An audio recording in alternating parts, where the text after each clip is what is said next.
Mapagpalang araw mga kataba, fish na naman tayo. Yung bangus natin, sinison ko to ng ating salt and pepper at nilagyan ko ng flour dahil madaling magalit ang bangus. Yan. Salang na natin. Hinati ko sa dalawa at nilagyan ko ng slice para maluto pati loob. Takpan natin, balikan natin.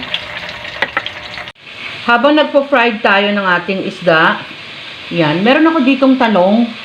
Yan, hiniwa ko siya ng pahaba. Ginawa kong apatan. Tapos yung, mas maganda bumili kayo ng talong na hindi masyadong naka-curve. Mas maganda yung straight para mas madali siyang hiwain. Tapos na-season ko na to ng salt and pepper, nilagyan ko lang agad ng ating cornstarch kasi madaling mangitim ang ating talong. O, ganyan ang ginawa ni Mama Taba. Tapos meron tayong itlog, pang-coat natin kasama ng ating breadcrumbs. Ayan. Coat lang natin. Paikot lang natin.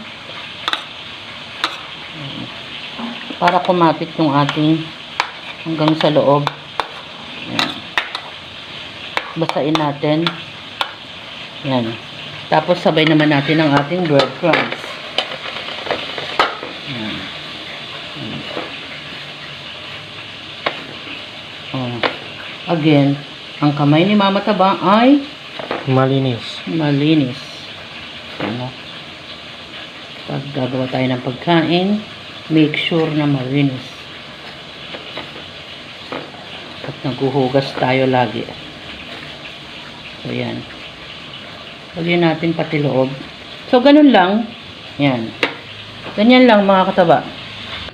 Pagkatapos natin maluto ang ating bangus, sunod naman natin ang ating eggplant o talong. Yan.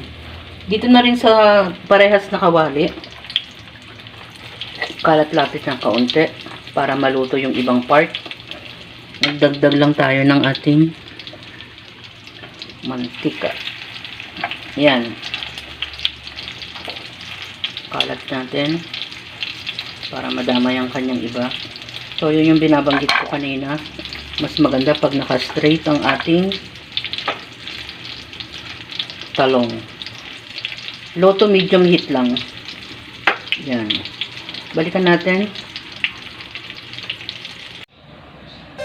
Fried fish bangus. Coat ko lang yan ng ating cornstarch dahil alam niyo naman ang bangus. At nilagyan ko lang ng mga pampalasa. Yun namang ating talong.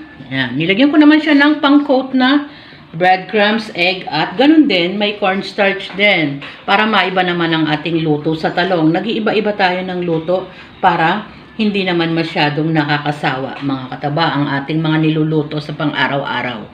Yan ang ating magkapares. Kayo nang bahala sa sausawan, mga kataba, kung anong gusto nyong sausawan.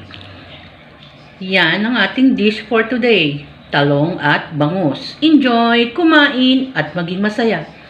Salamat sa panunood! Bukas na naman uli, mga kataba. At bye! Ingat, mga kataba!